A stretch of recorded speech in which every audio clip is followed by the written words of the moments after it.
Hello दोस्तों, मैं जागृति एजुकेशन चैनल में आपका स्वागत करती हूँ। आज का टॉपिक है हिंदी का समास। तो आपको समास सरल शब्दों में आराम से ऐसे बताऊंगी जिससे आपको याद हो जाएगा। तो आप देखिए और समझते और नोट डाउन करते हुए चलिए। तो समास, जैसा इसका नाम है क्या, समास। समास के अर्थ अलग अलग होते हैं। यहाँ पे हम समास का क्या अर्थ लेंगे वो आपको हम बताएंगे। समास का एक अर्थ होता है योग या मेल। क्या होगा? योग या मेल। दूसरा होगा समास का छोटा। समास का अर्थ होता है छोटा रूप। एक अर्थ होता है इसका संचय और संग्रह। तो यहाँ पे हम संचय संग्रह से नहीं लेंगे, छोटा रूप या मेल से लेंगे। जब दो शब्दों, दो या से तीन शब्द मिलकर एक छोटा रूप लेते हैं तो उसे हम क्या कहते हैं? समास कहते हैं। तो समास दो या इसकी परिभाषा क्या हो गई, आप परिभाषा नोट करते हुए चलें। परिभाषा हम बोल दे रहे हैं, जब दो या दो से अधिक शब्द मिलकर कोई छोटा रूप, संक्षेप में नया नाम बनाते हैं परिवर्तन के साथ, उसे हम समास कहते हैं। तो समास के भेद कितने होते हैं? परिभाषा तो लिख लिया आपने, समास के भेद कितने होते हैं ये हम बताते हुए चलते हैं। समास के कितने भेद होते हैं? क्या पता है आप लोगों को समास के कितने भेद होते हैं? 6। Very good. समास के 6 भेद होते हैं। अब 6 के नाम तो पहले आप राइट कर लो। कितने होते हैं? 6 भेद होते हैं। 6 भेद होते हैं, 6 होते हैं। कितने होते हैं? 6। हर बार बोलना जरूरी नहीं है। कितने होते हैं? 6 भेद होते हैं। अब पहला है आपका, अब हम यहाँ पे ऐसे नहीं बताएंगे। अव्ययी भाव समास, द्विगु समास, बहुब्रीहि समास, जो आपके लिए मोस्ट इंपॉर्टेंट है उसको पहले पढ़ाते हुए चलेंगे। जैसे कि बहुब्रीहि समास बहुतायत मात्रा में पूछे जाते हैं, कर्मधारय बहुब्रीहि में कंफ्यूजिंग हो जाती है, तो पहले बहुब्रीहि पढ़ लेंगे, द्विगु पढ़ लेंगे, द्वंद्व पढ़ लेंगे, जो पहले पूछा जाता है। क्रम किताब में चाहे जो हो, यहाँ पे क्रम हम आपको इंपॉर्टेंस के हिसाब से बता रहे हैं। तो पहला है आपका बहुब्रीहि समास। क्या है? बहुब्रीहि समास। जब कहा जाए तभी बोलो। बहुब्रीहि समास दूसरा है, सुनते हुए चलो, नोट डाउन करते हुए चलो। और दूसरा है आपका द्विगु समास, जैसे हम की पढ़ाएंगे द्विगु। फिर तीसरा द्वंद्व, आपका चौथा कर्मधारय, पांचवा है द्विगु द्वंद्व कर्मधारय, और अव्ययी भाव समास। अव्ययी भाव समास आपको हम यहाँ पे छोटा छोटा वीडियो बना के तीन समास एक वीडियो में डालेंगे, 2 पार्ट में डालेंगे। आप इसको पढ़ लीजिएगा और नोट डाउन भी कर लीजिएगा। अव्ययी भाव समास। छठा है आपका तत्पुरुष समास। अब सोचिए तत्पुरुष समास को हमने लास्ट में क्यों रखा? क्योंकि तत्पुरुष समास के 6 भेद अलग से होते हैं। इन 6 भेदों को आपको पढ़ाएंगे कारक के अनुसार, कर्ता ने कर्म को करण से, तो इस हिसाब से तत्पुरुष समास के 6 भेद होते हैं। उसको हम आप अलग से पढ़ा देंगे, एक वीडियो उस पर अलग से डाल देंगे। आज हम आपको 3 का एक्सप्लेन कर देंगे। बहुब्रीहि, द्विगु, द्वंद्व, ये आप नोट डाउन कर लीजिए, स्क्रीनशॉट लीजिए। पहले कितने भेद होते हैं ये आप जान जाइए। 6 भेद होते हैं। इंपॉर्टेंस के अनुसार हमने डिवाइड कर दिया, सीरियल बना दिया है। ओके, फिर इसके आगे हम एक एक एक्सप्लेन करते हुए चलेंगे। बहुब्रीहि समास बहुत ही पूछे जाते हैं, बहुत कंफ्यूज होते हैं हम। कर्मधारय लगाए कि बहुब्रीहि लगाए। अगर बहुब्रीहि और कर्मधारय से रिलेट कोई भी आ गया, जैसे पीताम्बर है, पीला है अंबर जिसका, तो आप ऑप्शन में जो पहले ABCD में जो पहले रहेगा उसी को पहले लगाएंगे। दूसरी बात, कर्मधारय पे बहुब्रीहि हावी होता है तो बहुब्रीहि ही समास लगाएंगे, इसकी प्रधानता रहती है। तो बहुब्रीहि समास आप टिक करेंगे जब भी आपको कर्मधारय और बहुब्रीहि में कंफ्यूजिंग हो तो। अब इसको हम रफ कर दें, लिखना है इसको, नोट डाउन कर लीजिए सब लोग। बहुब्रीहि समास,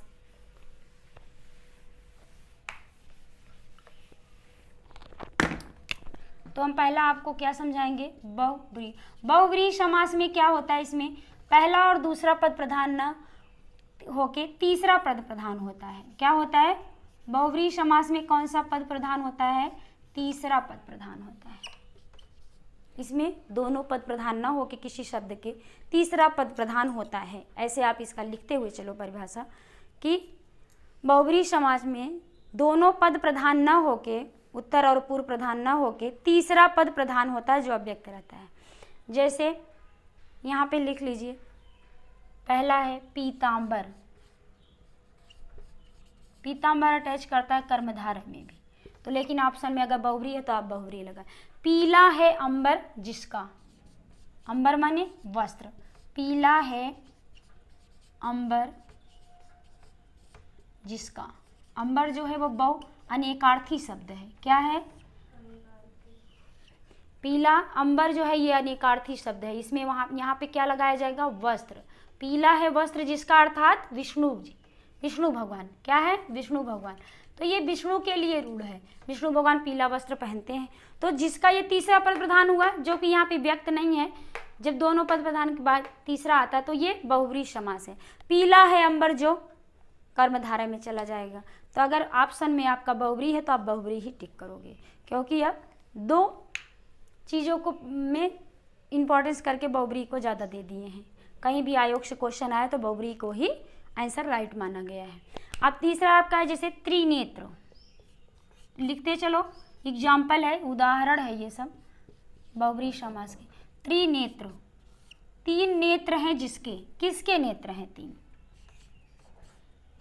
एक इसमें आपको होगा शब्द मिलेगा तीन, जब आप विग्रह करेंगे, तीन,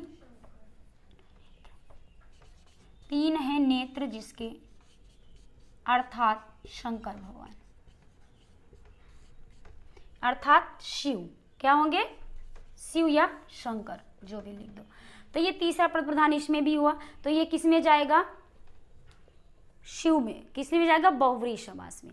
त्रिनेत्र संख्यावाचक है, बट संख्यावाचक होते हुए भी तीसरा पद प्रधान है। ऐसे त्रिलोक अगर आ जाएगा तो वो किस में चला जाएगा? द्विगु समास में, जो हम आपको बाद में बताएंगे। अभी आप यहाँ पे बहुब्री पढ़ रहे हो तो बहुब्री पे पूरा ध्यान लगाइए। त्रिनेत्र, क्योंकि एक ही व्यक्ति के तीन नेत्र हैं, और वैसा वो पूरे संसार में एक ही व्यक्ति के लिए रूढ़ है। कौन से हैं? शंकर भगवान, यानी शिव जी के ही तीन नेत्र हैं। तो ये इसमें एक बात रहती है कि ये किसी व्यक्ति या देवी देवता के लिए रूढ़ शब्द रहता है, इसकी ये विशेषता है। दूसरी है कि जिसका जिसकी, इस विग्रह करने पर जिसका जिसकी इसमें आता है, जैसे जिसके, जिसका, जिसकी, ऐसे आ सकते हैं। और पूरे संसार में उन्हीं के लिए ये पर्याय रहता है, दूसरों के लिए नहीं रहता। त्रिनेत्र शिव शंकर भगवान को ही कहा जाता है, दूसरे को नहीं कहा जाता। एक ही व्यक्ति में तीन नेत्र हैं तो वो बहुब्री हो जाएगा, यानी तीन नेत्र हैं जिसके। चंद्रचूड़, एग्जाम्पल लिखिए आप लोग, चंद्रचूड़। अब देखिए इसमें भगवान देवी देवताओं के नाम इसमें ज्यादा आते हैं। चंद्रचूड़, चंद्र, चंद्रमा, चंद्र चूड़ा में है जिसके। क्या है? चंद्रमा चूड़ा में है जिसके, चंद्रचूड़। चंद्र है चूड़ा पर जिसके, क्या आएगा? चंद्र है, विग्रह करेंगे हम, चंद्र है चूड़ा पर जिसके। चूड़ा का मतलब यहाँ जूड़े से लगाया गया है। चंद्र है चूड़ा पर जिसके, जिसका जिसकी आ रहा है, ध्यान दो इसमें, जिसका जिसकी आएगा विग्रह करने पे तो वो बहुब्री ही समास होगा। चंद्र है चूड़ा पर जिसके, अर्थात शिव, यानी शंकर भगवान। ये भी शंकर भगवान का ही है। एग्जाम्पल में शंकर भगवान के ज़्यादा आते हैं बहुब्री में। चंद्रचूड़, चंद्रमौली भी ऐसे आ जाएगा। चंद्र है मौली पर जिसके, चंद्र मौली,